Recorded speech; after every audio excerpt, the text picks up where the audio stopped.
Hola, bienvenidos a su canal con una súper invitada especial, con una trayectoria muy impresionante, la psicóloga, psicoterapeuta Sofía Cherén de Hamui, eh, de individual y de parejas, hablándonos con un súper tema muy interesante y muy importante para nuestra vida, la violencia en la pareja. Por favor. Hola, Francis. Gracias por la invitación. Bienvenida. Gracias. Mira, Francis, hablar de la violencia es un tema muy controversial. La simple palabra asusta muchísimo, pero desgraciadamente se viven muchas familias, muchas parejas con violencia. Y bueno, vamos a empezar a que yo diga qué es la violencia. Okay. La violencia es el poder que ejerce una persona sobre otra con el fin de someterla. Okay. Todo tipo de violencia atenta contra la dignidad humana, cualquiera que ésta sea. Y es muy fuerte cuando te das cuenta que alguien está sufriendo violencia, la está padeciendo y ellas mismas no saben qué hacer. Esto se está dando tristemente cada vez más frecuente. Okay. ¿Cuáles son los tipos de violencia que hay? Fíjate que es una extraordinaria pregunta porque la gente me dice, yo no vivo violencia porque a mí no me pegan, yo no vivo violencia porque jamás me ha tocado. No, hay varios tipos de violencia. Está la violencia física, por supuesto, que es la más visible, que es la que tiene que ver con empujones, jaladas de pelo, cachetadas, golpes, todo lo que tenga un contacto físico es la violencia física. La violencia psicológica o emocional creo que es la más peligrosa. Okay. Porque es como tan despacio y la víctima lo va asumiendo cada vez y lo va viviendo sin ponerle nombre, solo son sentimientos, son internos. Esto tiene que ver con degradar a la víctima, con ignorar a la víctima, con rebajar a la víctima, con burlarse de la víctima. Controlarla. Por supuesto, el control es un tipo de violencia durísimo, o sea, la celotipia o los celos en exceso es un tipo de violencia porque es control disfrazado de amor. Sí, o sea, te quiero, como te quiero tanto no trabajes, como te quiero tanto no estudies, no te desgastes, quédate en la casa, como te quiero tanto, pues no quiero que te vean, vístete más tapada porque eres mía y eres el amor de mi vida, y así se empieza a través de la seducción, ¿no? Exactamente, y luego después cuando la celotipia va avanzando, se vuelven en agresiones, te vistes así porque quieres provocar, y entonces ya el celo disfrazado de amor ya se convierte en una agresión constante en donde la víctima no sabe cómo acomodarlo, si es amor, si es control, si es normal, si a lo mejor tiene razón y se vistió muy escotada, si a lo mejor le sonrió de más a la persona que saludó o fue muy efusiva al saludar y empiezan a dudar de sí mismas. Y eso tiene que ver con una baja autoestima, sí, ¿o no siempre? Siempre que la persona vive violencia, no sabe poner un límite, tiene que ver con una autoimagen, tiene que ver con un desarrollo psicológico, con una historia de vida, en donde no saben qué hacer ni cómo hacerle, o si es merecido o si es normal.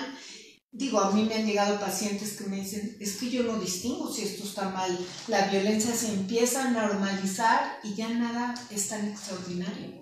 ¿Y dónde está la delgada línea? ¿Pero dónde está la delgada línea entre una discusión y cuando eso se convierte ya en violencia? Mira, la diferencia entre conflicto y violencia sí tienes razón, es una línea delgada, pero es fácil de detectar porque los conflictos son inevitables. Okay.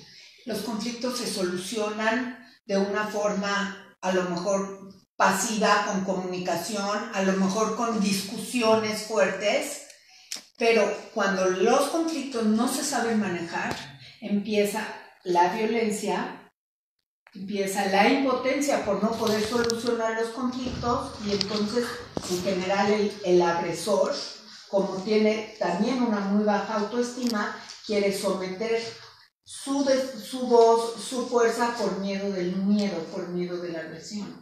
Entonces el conflicto es inevitable y un conflicto mal manejado te puede llevar a una violencia. Okay.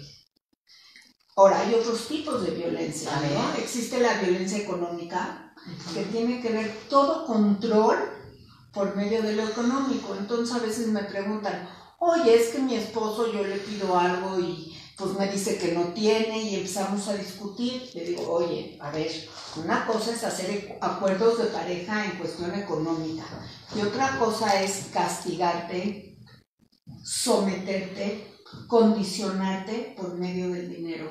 Aquellas personas que tienen que entregar cuentas centavo por el simple hecho de que yo mando y yo controlo, se le llama violencia económica.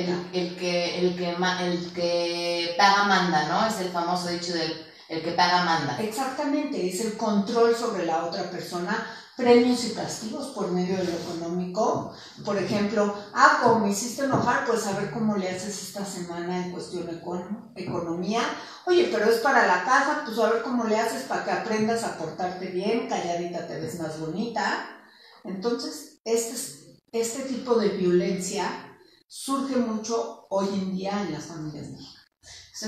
Es un tema cultural, ¿no? Machista cultural, cada vez menos, ¿no? Porque las mujeres cada vez tenemos la posibilidad de salir al mundo, de trabajar, de desarrollarnos, pero el tema de tener que pedir permiso o sea, tener que pedir permiso, o sea, desde la palabra de, híjoles, puedo trabajar, puedo estudiar, se nos hace normal, pero pues somos seres independientes que no tendríamos que tener permiso porque tendremos que estar en una posición de iguales. ¿Y qué pasa acá? Ya no estamos en una posición de iguales. Pero esto, como tú lo dices muy bien, tiene que ver con un tema cultural.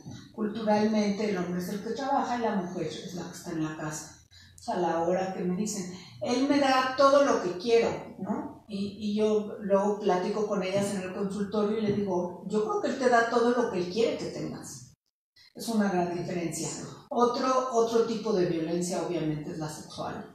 Okay. Y la sexual tiene que ver con que estés en un acto, en una situación íntima en donde te obliguen a hacer algo, no nomás que no tienes ganas, que no quieres hacer, que te denigra. Eso también se le llama violencia sexual. Otro tipo de violencia es la negligencia. Por ejemplo, hay parejas que tienen ciertas discapacidades o necesitan ciertas ayudas. Se da mucho en la familia, más que en la pareja.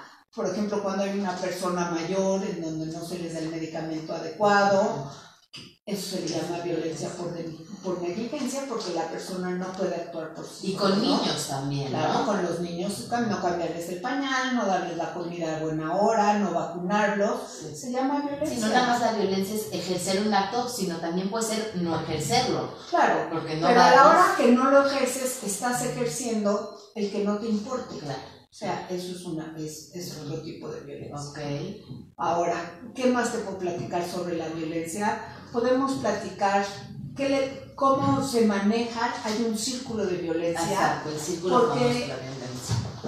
Las personas que viven violencia, hay varios mitos, ¿no? Entonces dicen, híjole, yo creo que si ella no se sale de ahí es porque es lo que le gusta, ¿no? No es así, no es así. Uno por fuera puede ver muchas cosas, pero el que está dentro, más que nada, no sé cómo se maneja este círculo. Se divide en tres. Ok. Que es, la primera fase es la acumulación, la acumulación de tensión, luego la agresión y luego la luna de miel, que se conecta automáticamente con la fase 1. La fase 1 de tensión o acumulación es cuando, por ejemplo, tú vas por un ejemplo, ¿no? Le sirve la sopa, por un decir, y está fría o no le gustó. En lugar de explotar, se lo traga, la mira feo, pero no hace el gran pleito, no explota, y entonces la víctima se empieza a poner nerviosa y empieza a tratar de agradar para que él deje de acumular.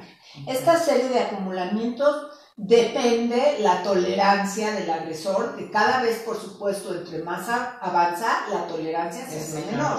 Okay. Entonces, después de ese tipo de acumulamiento, viene cuando estalla o la agresión. La agresión ya tiene que ver cuando hay una falta de control, en donde ya puede haber gritos, golpes, denigraciones, avientan la mesa, etc.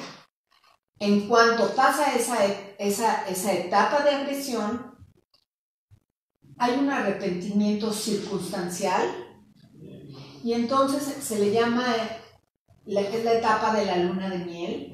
Entonces el agresor pide disculpas y empieza a tener cierto tipo de comportamientos como: te ruego que me perdones, esto no va a volver a pasar, te traigo flores o compré boletos para la película que querías ir a ver, etcétera. Ciertos tipos de agradar a la víctima, en donde la víctima, en este punto de la etapa de la luna de miel, siempre hay un grado de esperanza en que ésta sea permanente. Okay. Lo triste y lo peligroso es que cada vez se van acortando más la fase de tensión, porque son mucho menos tolerantes. Sí. La etapa de agresión dura más y la etapa de luna de miel dura menos. Sí. Y entonces sí, lo que sí hay que ver muy claro es en la víctima que no caiga y que no se confunda en cuanto un grado de esperanza que esto cambie a que sea un autoengaño. Entonces, cuando alguien te pregunte ¿por qué crees que se quedan? Porque siempre hay una esperanza que esto cambie. No, y otra cosa que creo también es importante es cuando la víctima está ejerciendo, cuando el agresor está ejerciendo la agresión sobre la víctima, hace sentir a la víctima culpable. Es que te pego porque me hiciste enojar, es que te pego porque te lo mereces, es que no me trajiste la sopa que estaba helada la sopa, me haces pegarte. Y entonces la víctima ahí se siente muy culpable. Esto es una característica muy cierta. Punto número 1, muy pocas veces el agresor se hace responsable de su propia violencia, es más, casi nunca. Y la niega. No, la niega, la justifica y se desresponsabiliza echándole a la víctima la responsabilidad, la hace sentir culpable, por supuesto, y entonces esto es lo que inseguriza a la víctima, porque como sí cree que ella es la que provoca, entonces ya no sabe qué está mal en ella. Y ahora te voy a hablar de las características de la víctima. Okay. Por supuesto que la víctima duda de ella misma, duda de lo que percibe. Hay una gran vergüenza, hay una gran culpabilidad porque hay algo que ella no ha podido sostener y que la culpabilizan o responsabilizan a ella. Hay un aislamiento. Estos son para que cuando tú veas a alguien y veas ciertos comportamientos puedas detectar, y esto les puede servir a cualquier persona que tenga junto a ella relaciones que vivan violencia. Cuando una persona se empieza a aislar, cuando una persona está mucho más callada que antes, cuando una persona deja de comunicarse, deja de salir, y obviamente cuando hay violencia física empiezan a vestirse de una forma distinta en donde se empiezan a tapar. Y bueno, regresando al tema en que tú me dices, ¿hay culpa? Pues sí hay culpa, y como pocas veces se habla de esto, no tienen como la luz de afuera que les diga, oye, espérame tantito. No estás sola. No, y esto que ejerce él es responsabilidad de él. El que decide pegar, el que no tiene control de impulsos, es él. Entonces, bueno, esto le pudiera dar un poco de luz a la víctima. Ahora, ¿qué pasa con el agresor? Pues a lo mejor tiene más baja autoestima que la víctima, ¿eh? Seguro. Porque esto tiene que, a veces, someter a la persona y que esté con ella a base del miedo. Entonces generan mucho miedo. Por ejemplo, tengo una pareja que me dice, él le dice, y cuando te deje no te voy a dar nada, te vas a quedar en la calle, nadie te va a querer. Vete en el espejo, ¿quién te va a querer? Entonces, lo que hace es que tenga miedo a salir a la vida y que crea que además de lo que vive, lo mejor que le puede pasar es esta persona. Entonces, esto genera mucho sufrimiento, es muy doloroso. Hay una metáfora que me recordó ahorita que dijiste, uno cuando está al lado de una gente que está viviendo la violencia, es como ver a un laberinto, un ratoncito. Para ti es muy obvio que está la salida ahí. El ratoncito está viendo paredes. Ellos en ese momento no saben por dónde es la salida. Entonces, ¿qué puede hacer uno como familiar, como amigo, como gente cercana a alguien, junto a alguien que está siendo víctima de esta violencia? Mira, lo primero que le tienes que decir es que puede confiar en ti, que no está solo y que siempre hay una salida, que esto no es lo que le tocó vivir y que es lo único que puede vivir, sino que siempre hay alternativas, que pueda confiar en ella, que habemos gente profesional que le puede ayudar, que busquen ayuda. Es importantísima la red de apoyo, es importantísimo que lo puedan hablar. Ahora te quiero decir, ¿por qué aparte es tan importante? Porque la violencia es progresiva. La violencia nunca se queda en un solo nivel, va subiendo, o sea, si primero le hablaba feo, luego le grita más fuerte, luego vienen los empujones, hasta pueden acabar en una parte mortal, ¿no? Es crónica progresiva y puede ser mortal. Entonces, que ellas sepan que están en riesgo, que aprendan a cuidarse. Y hablar es una forma de cuidarse, pedir ayuda es forma de cuidarse. Sí, fíjate que estaba viendo que en Estados Unidos 500 mujeres mueren al año por violencia doméstica, que es un poquito más de una al día. Se me hace tristísimo pensar que alguien que en algún momento te prometió amarte o pensaste hacer una familia con él, pueda llegar a matarte. Claro. O sea, que finalmente eso es a lo que, o sea, al punto máximo, al extremo a lo que se llega. ¿Y qué pasa? Es una cifra importantísima. ¿Qué pasa? Que no lo saben ni detectar, ni siquiera saben que eso es violencia. O sea, llegan y me dicen, bueno, pero a lo mejor él tiene razón y yo debería de hablarle diferente, se normaliza, aprenden a vivir así y ni siquiera tienen la conciencia de lo grave o el grado de lo que están sufriendo y viviendo, porque bueno, no tienen como opciones tan a la mano, tan claras. Claro, ni tan una claridad de vida. Claro que la violencia es aprendida. Okay. Tanto el que ejerce violencia como el que vive violencia. Okay. Si tú creciste en un lugar en donde había patadas y gritos, si te patean y te gritan, te parece normal. Y si un niño vive en un lugar en donde las cosas es a base de premios, de castigos, de golpes, pues es la forma en donde se empiezan a relacionar. Entonces, sí tenemos que hacer un paro y decir, ok, esto aprendiste y esto es lo que hoy puedes elegir de vivir, ¿no? Y que sepa tu amiga, tu hermana, tu prima, que siempre hay otra forma distinta. Que existen posibilidades de una calidad de vida distinta. Por supuesto. Que no es un tema de voluntad, la voluntad no alcanza. Claro que se necesita red de apoyo, gente profesional, sí, familiares, amigos y comenzar una nueva vida, ¿no? Porque si te aislaron tanto tiempo de tus amigos, de tu familia, de tu gente, ¿cómo regresas a esa nueva vida? Mira, es un proceso muy difícil, es un proceso en donde se tiene que trabajar mucho con la víctima, en donde ella pueda empezar a girar los ojos para verse quién es ella, cuáles son sus herramientas, cuáles son sus cualidades, que tiene fuerza que no sabe que tiene, que vuelva a creer en ella. La víctima deja de creer en ella, deja de confiar en ella. Entonces es un proceso largo, pero puede ser muy efectivo. Y la víctima puede salir de ahí y vivir una vida digna, porque cuando se vive violencia se vive indignamente. Es tristísimo, es un tema fuertísimo, pero no cerremos los ojos. Pasa mucho, pasa gente cercana, la gente más cercana que te podrías imaginar le está pasando, y hay que abrir los ojos, ¿no? ¿Qué propones? Mira, yo propongo que primero que nada sepan las personas que quieren en su vida, aprendan a pedir lo que quieren en su vida, que sepan que tienen el derecho a decir no, que sepan que tengan el derecho a decir esto no lo merezco, esto no lo quiero, y propongo que la gente todo el tiempo estemos, nosotros que estamos en este medio, previniendo, dando información. Que la información es importante. La información es básica. Es un arma, sí. La información es básica para prevenir la violencia, ¿no? ¿Qué podemos hacer? Criar niños que no, sin violencia.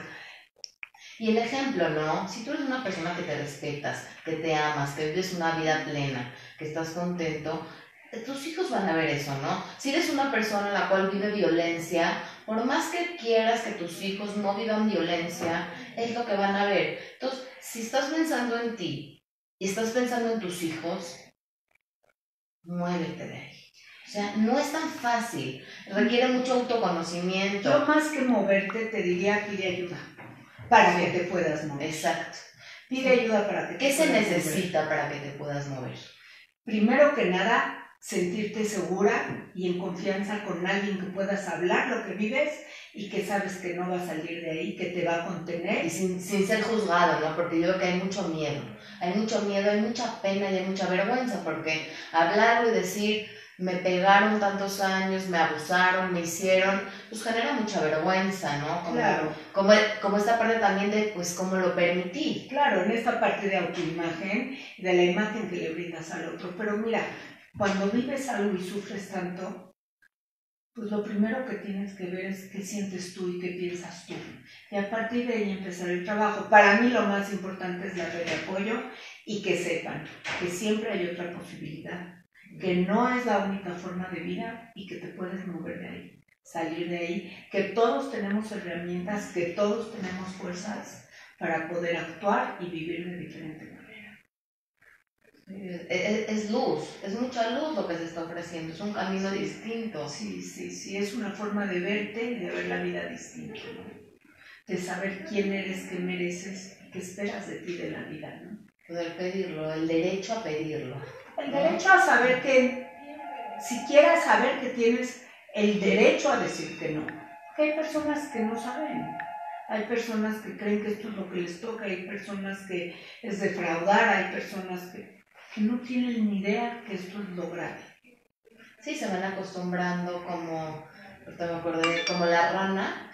Hay una ranita que meten en una olla, le van subiendo poco a poco la temperatura hasta que la rana se muere. En cambio, si tú una rana la metes agua hirviendo desde el principio, la rana salta. Claro, esta es la parte progresiva, te vas acostumbrando, te vas normalizando, y la parte más triste de una persona es cuando ya ni siquiera distingue qué es tan grave y qué no está.